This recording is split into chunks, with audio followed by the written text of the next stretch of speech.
एक बार फिर से आप सभी का स्वागत है हिंदी साहित्य में। आज जो हम कहानी पढ़ेंगे उसका शीर्षक है पत्नी। लेखक जैनेन्द्र, वाचन स्वर अवनीश। आइए इसका वाचन करते हैं। और यूपी हायर यानी यूपी असिस्टेंट प्रोफेसर के एग्ज़ाम में यह आपका लगा हुआ है, ठीक है। सहायक आचार्य का जो है उसमें लगा हुआ है, तो इसको हम देखें और जहाँ महत्वपूर्ण चीज़ें होंगी उसको हम इंगित करते हुए भी चलेंगे। तो आइए शुरू करते हैं। शहर एक और तिरस्कृत मकान, यानी पहले परिवेश बताया जा रहा है। लेखक जैनेन्द्र और पत्नी। आप लोग भी कई मतलब पत्नियां होंगी, और जो पुरुष हैं वह उनके भी पत्नियां होंगी। बहुत लोगों की तो शादी नहीं हुई है, बहुत लोग की शादी हो चुकी है, जो भी आप लोग देख रहे हैं। तो उसमें से आप लोग, हम सभी लोग रिलेट कर पाएंगे अपने घर की बात, हस्बैंड वाइफ की बात, और परिवार के बाद समाज के बाद। परिवार से ही समाज बनता है। शहर के एक ओर तिरस्कृत मकान है, दूसरा तल्ला। वहाँ चौके में एक स्त्री अंगीठी सामने लिए बैठी है। अंगीठी की आग राख हुई जा रही है। वह जाने क्या सोच रही है। उसकी अवस्था 20-22 के लगभग होगी। 20-22 इम्पोर्टेंट है। देह से कुछ दुबली है और संभ्रांत कुल की मालूम होती है। कुल कौन सा है? संभ्रांत है। अंगीठी की अंगीठी की आग क्या राख हुई जा रही है कहने का मतलब कि बुझती जा रही है, कम होती जा रही है। ठीक, आगे देखते हैं। एकाएक अंगीठी में राख होती हुई आग की ओर स्त्री का ध्यान गया। घुटनों पर हाथ देकर वह उठकर कुछ कोयले लाई। कोयले अंगीठी में डालकर फिर किनारे ऐसे बैठ गई मानो याद करना चाहती है कि अब क्या करूं। घर में और कोई नहीं है और समय 12 से ऊपर हो गया है। समय 12 से ऊपर हो गया है, यानी 12 बजे से ऊपर हो गया है। तो और कोई घर में है नहीं। दो प्राणी इस घर में रहते हैं, पति और पत्नी। देखिए आ गया ना। पति सवेरे से गए हैं और गए हैं कि लौटे नहीं, और पत्नी चौके में बैठी है। वह सुनंदा सोचती है, नहीं सोचती कहाँ है, तो नाम क्या है? सुनंदा। तो मतलब यह क्या है? स्त्री जो है, स्त्री चारित्रिक प्रधान जो आपकी कहानी है, चरित्र प्रधान कहानी है, और स्त्री चरित्र प्रधान कहानी है। वह इसी सुनंदा इसकी नायिका है। सुनंदा सोचती है, नहीं फिर मतलब ऐसा फिर कह रहा है कि नहीं सोचती कहाँ है। अलस भाव से वह तो वहाँ बैठी ही है। सोचने को है तो यहीं कि कोयले न बुझ जाए, वह न जाने कब आएंगे, यानी उसके पति। 1 बज गया है।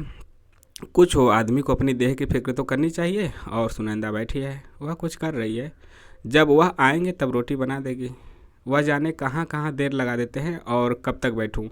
मुझसे नहीं बैठा जाता। कोयले भी लहक आए हैं, और उसने झल्ला कर तवा जिस पे रोटी बनती है, तवा अंगीठी पर रख दिया। नहीं, अब वह रोटी बना ही देगी। उसने ज़ोर से खींचकर आटे की थाली सामने खींच ली और रोटी बेलने लगी। थोड़ी देर बाद उसने जीने पर पैरों की आहट सुनी, यानी सीढ़ी पे।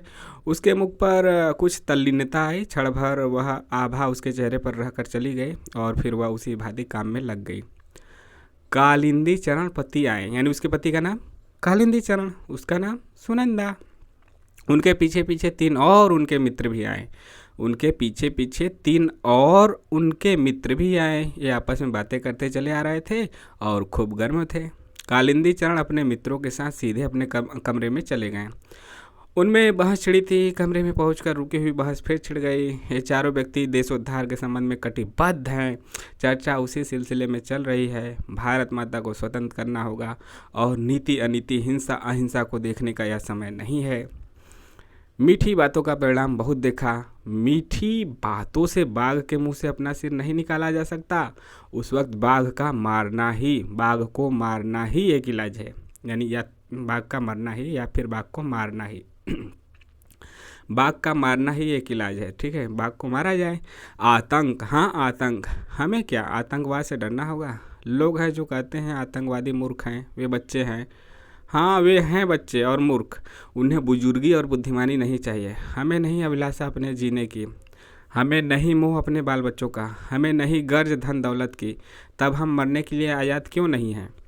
जुल्म को मिटाने के लिए कुछ जुल्म होगा ही। उससे वे डरे जो डरते हैं। डर हम जवानों के लिए नहीं है।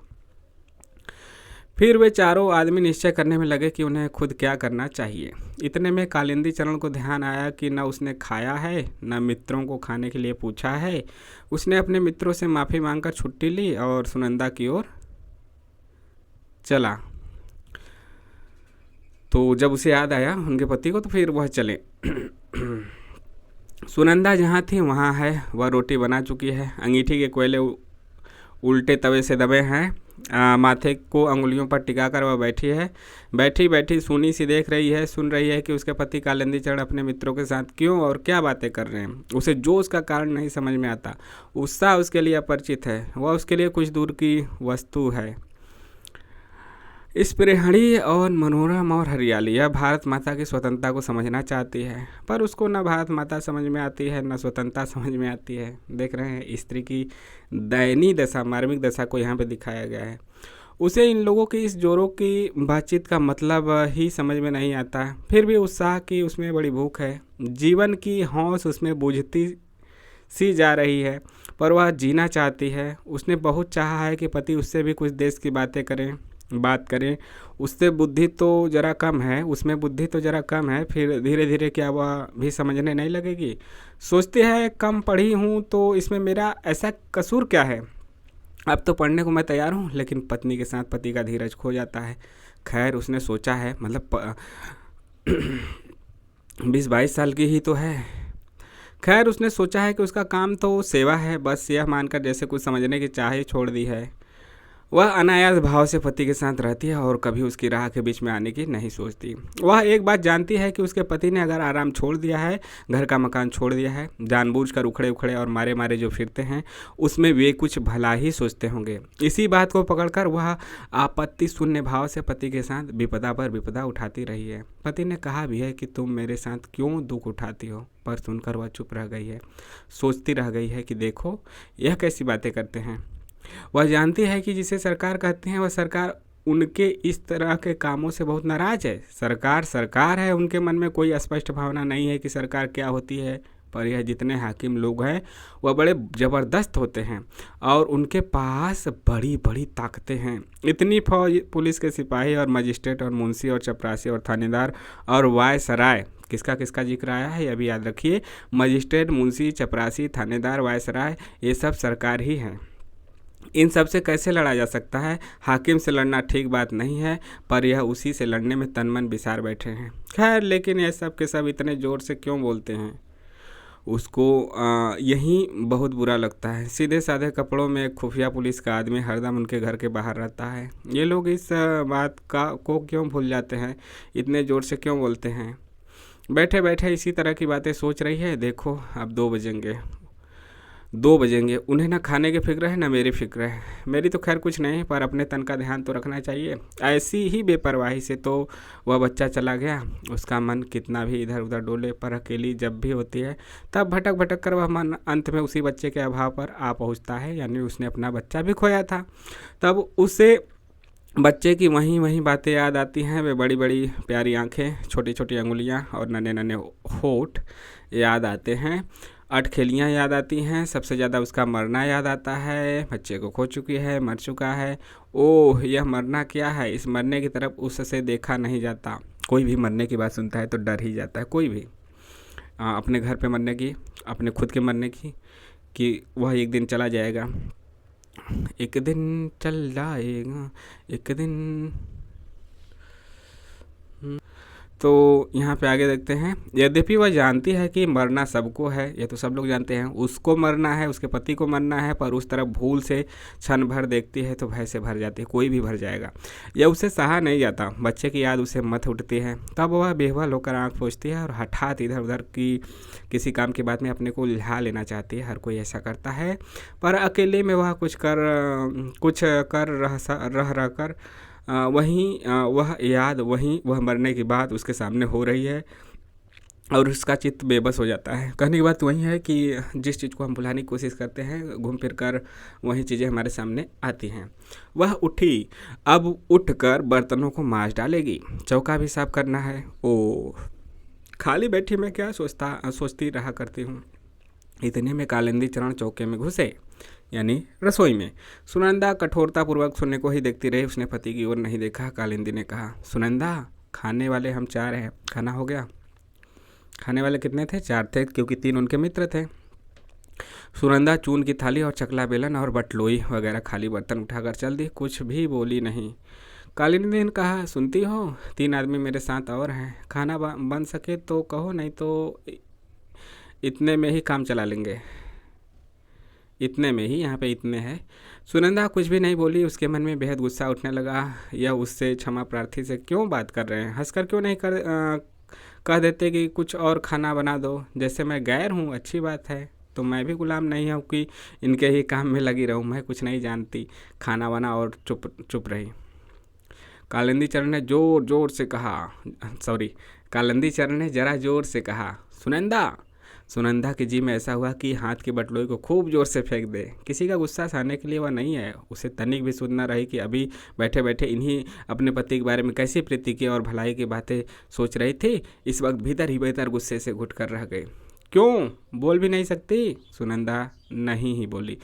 तो अच्छी बात है, खाना कोई भी नहीं खाएगा। यह कहकर कालिंदी तैस में पैर पटकते हुए लौटकर चले गए। कालिंदी चरण अपने दल में उग्र नहीं समझे जाते, किसी कदर उदार समझे जाते हैं। सदस्य अधिकतर अविवाहित हैं। कालिंदी चरण विवाहित ही नहीं हैं, वह एक बच्चा भी खो चुके हैं। उनकी बात का दल में आदर है। कुछ लोग उनके धीमेपन पर रुष्ट भी हैं। वह दल में विवेक के प्रतिनिधि हैं और उत्साह पर अंकुश का काम करते हैं। यानी तीनों का, उनके तीनों मित्र का शादी नहीं हुआ, इनका शादी हो गया है, बल्कि एक बच्चा भी मर चुका है इनका। बस इतनी बात पर थी। और मतलब कि यह धीर वीर गंभीर, मतलब कि विवेकी हैं और शांत स्वभाव के हैं। बस इतनी बात पर थी कि कालिंदी का मत था कि हमें आतंक को छोड़ने की ओर बढ़ना चाहिए। आतंक से विवेक कुंठित होता है और या तो मनुष्य उससे उत्तेजित ही रहता है या उसके भय से दबा रहता है।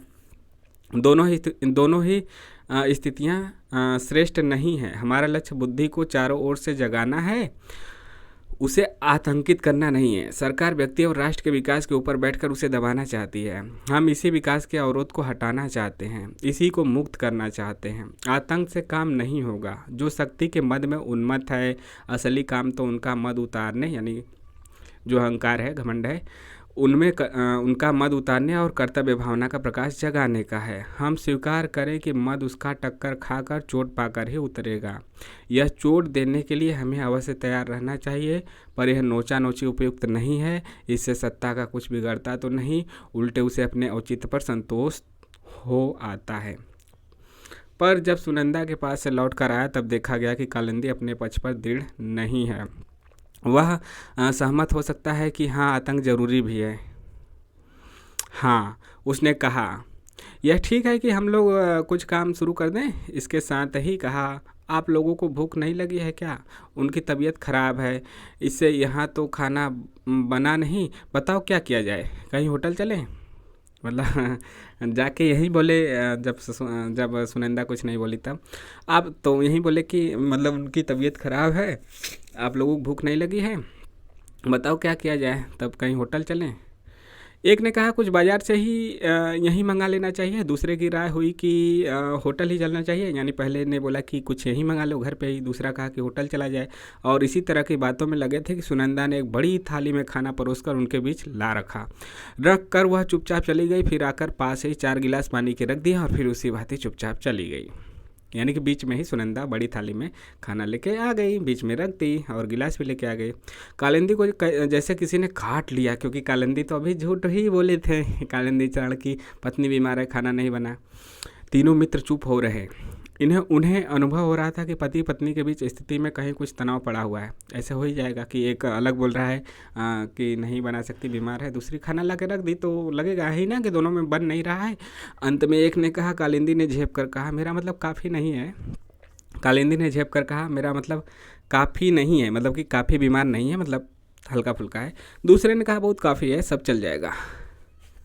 अच्छा, कालिंदी ने झेप कर कहा, मेरा मतलब काफ़ी नहीं है। दूसरे ने कहा, खाना को मतलब बोले कि काफ़ी नहीं है, या दूसरे ने कहा बहुत काफ़ी है, सब चल जाएगा। देखो कुछ और हो तो कहकर कालिंदी उठ गया और आकर सुनंदा से बोला, यह तुमसे किसने कहा था कि खाना वहाँ ले आओ? मैंने क्या कहा था? सुनंदा कुछ ना बोली, फिर भी ना बोली। चलो उठा लाओ थाली, हमें किसी को यहाँ नहीं खाना, हमें किसी को यहाँ नहीं खाना, हम होटल जाएंगे। सुनंदा नहीं बोली। कालिंदी भी कुछ देर गुम खड़ा था। तरह तरह की बातें उसके मन में और कंठ में आती थी। उसे अपना अपमान मालूम हो रहा था और अपमान असह्य था। उसने कहा, सुनती नहीं हो कि कोई क्या कह रहा है? क्यों? सुनंदा ने मुंह फेर लिया। क्या मैं बकते रहने के लिए हूँ? सुनंदा भीतर ही भीतर घुट गई, कुछ बोली नहीं रही थी। मैं पूछता हूँ कि जब मैं कह गया था तब खाना ले जाने की क्या ज़रूरत थी? सुनंदा ने मुड़कर और अपने को दबाकर धीमे से कहा। खाओगे नहीं? 1 तो बज गया। कालिंदी निरस्त्र होने लगा। यह उसे बुरा मालूम हुआ। उसने मानो धमकी के साथ पूछा, खाना और है? सुनंदा ने धीमे से कहा, अचार लेते जाओ। खाना और नहीं है?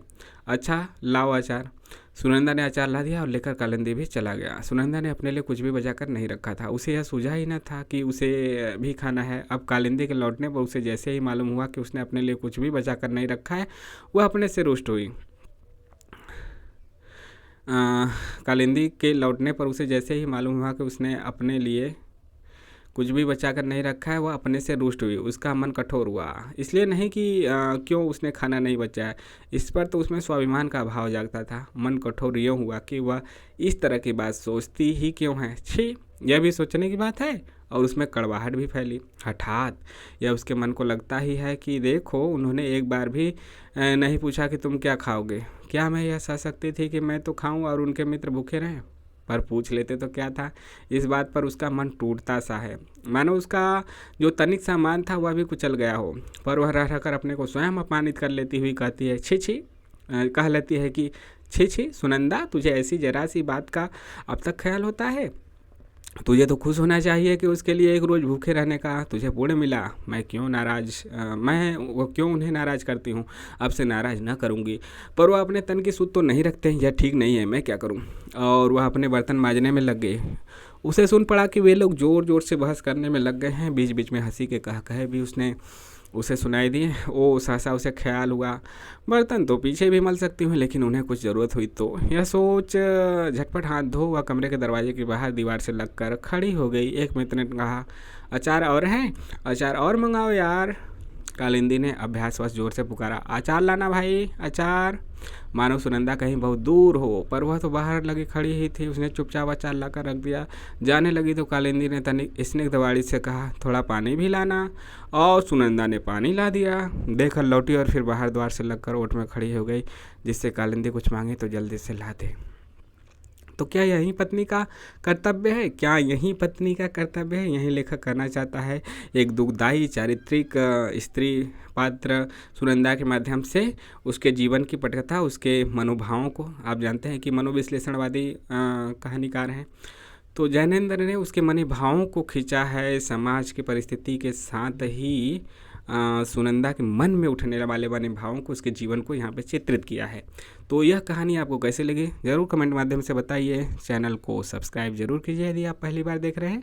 वीडियो को लाइक भी कीजिए, शेयर भी कीजिए। टेलीग्राम से जुड़िए, डिस्क्रिप्शन बॉक्स में टेलीग्राम का लिंक है। टेलीग्राम पे आपको PDF भी प्राप्त हो जाएगा विभिन्न उपयोगी चीज़ों के। तो मिलते हैं नेक्स्ट वीडियो में। जय हिंद, जय Bharat. UGC net assistant professor और से जुड़े हुए चीज़ों को हम आपके सामने लाते हैं, ठीक है। यानी शिक्षक भर्ती, TGT PGT, assistant professor, UGC net. तो विभिन्न PDF आपको टेलीग्राम पे मिलेंगे। टेलीग्राम से जुड़ना ना भूलें। चैनल को सब्सक्राइब भी करें। मिलते हैं नेक्स्ट वीडियो में। जय हिंद, जय भारत।